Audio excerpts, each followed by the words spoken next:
Inson salomatligi deganda ko'pincha jismoniy baquvvatlikni tushunamiz. Ammo sog'lom jamiyatni barpo etish uchun faqat jismonan sog'lom bo'lishning o'zi kifoya emas.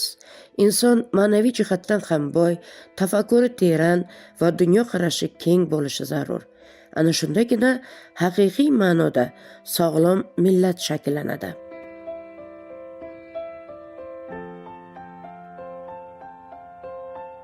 Ma'naviyatni yuksaltirishda kitob mutolaasining o'rni beqiyos. Kitob inson qalbini boyitadi, tafakkurini charxlaydi, hayot haqida teran mushohada yuritishga o'rgatadi. Samarqand viloyati Nurobod tumanida istiqomat qilayotgan yoshi 80larga yaqinlashib qolgan Esanoy aya Karimova ana shunday kitobsevar insonlardan biri. U kishi turmush o'rtog'i Norcha ota Karimov bilan 60 yildirki birga hayot kechirib kelmoqda. Qaysi maktabda o'qigansiz? O'zimiz qishloqda. Qaysi qishloqdansiz, ona? Musaqqo qishloq. 33-sonli maktabda 8 yillik ma'lumotim bor. 8-sinfgacha o'qigansiz. 8-sinfgacha o'qigan. Undan keyin bizning qishloqimizda boshqa maktab yo'q. Keyin shundan keyin o'qimadingiz. Bu nechinchi yillarga to'g'ri kelyapti? 63-64 ga to'g'ri keladi. 8 yillik ma'lumotga ega onaxonimiz, lekin bugun shunchalik ko'p kitob o'qiganlarga hattoki sonini aytib berishga qiynalyaptilar.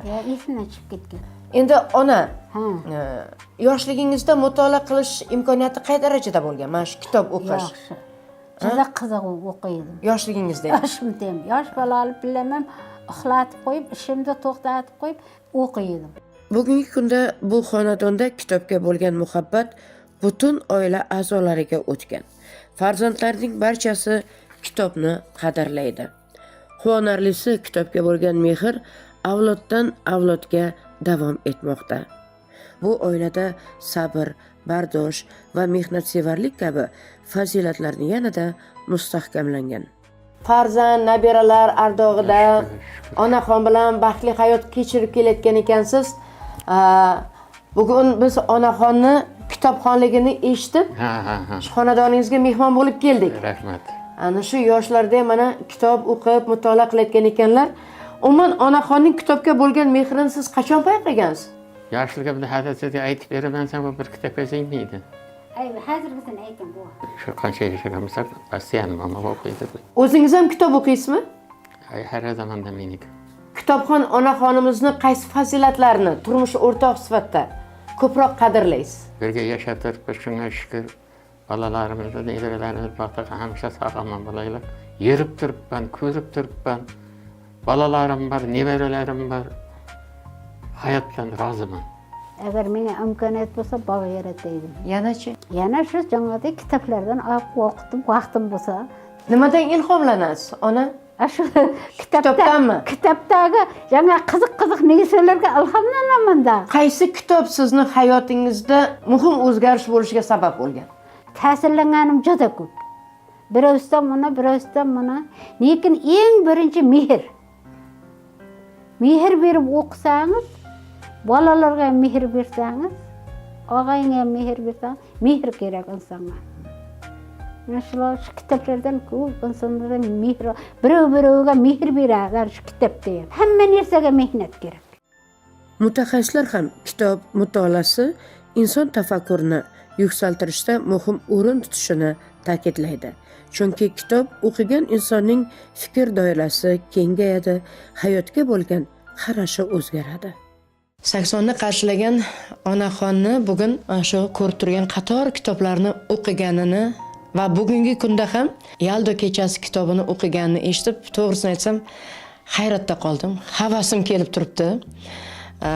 Bu noyob bir onaxon desam ham bo'ladi, Zaram o'sha Samarqand viloyatida Nurobod tumani, uzoq tuman deb hisoblaymiz. Bu yerda mana shu Esonay xolani biz rahtarib topib olganmiz. Mana 80 yoshdan oshyapti ekanlar. Lekin men bu kishini o'qib chiqqan kitoblarini, bu kishining hozirgi dunyoga mos qilib fikrlashlarini, o'sha O'zbekistondagi rivojlanishlardan to'liq xabardor ekanligidan men ham to'g'risi hayratda qoldim. Mana shu siz aytayotgan Yaldo kechasi kitobi men Nurobod tumaniga hali yetib kelmagan. Men xoladan so'rasam, bu nevaralariga aytib, buni Toshkentdan olib kelib, buyurtma qildirib buni o'qigan ekanlar. Ichidagi fikrlarni bemalol aytib beryapti. Bevosita buni o'sha o'tgan kunlar asariga bog'lab, men bevosita mana shu kitobda bo'lgan holatlarning real holatda ekanligini, o'sha o'zimizda yoki bo'lmasa qo'shni davlatlarning arxividagi materiallardan olinganigacha xola bilar ekan. Men shu joylarga qo'yilib qoldim men. Bu Esonoy xolani bunaqa harakatda bo'lishini albatta men oiladagi tarbiya deb hisoblayman. Bu oiladagi tarbiya bizlarning ota-onamizdan o'tib kelayotgan, bobolarimizdan o'tib kelayotgan udumlarning mana yo'qolmaganligini, avlodlarga o'tib kelayotganligini men xolada ko'ryapman. Endi xolaning shunaqa kitobxon bo'lishi o'z-o'zidan uyda bu endi farzandlarda xuddi shunaqa holat kuzatiladi.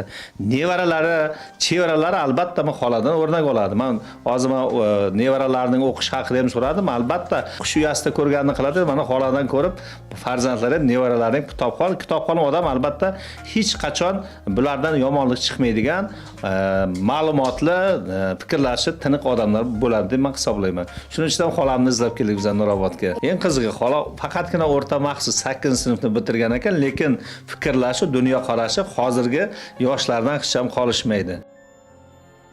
Shu o'rinda aytib o'tish joizki, farzand tarbiyasida ota-onaning o'rni beqiyos. Oiladagi muhit, ayniqsa onaning tarbiyasi farzandlarning kelajagiga katta ta'sir ko'rsatadi. Ona mehri va kitobga bo'lgan muhabbat farzandlarning kamol topishida muhim omil bo'ladi.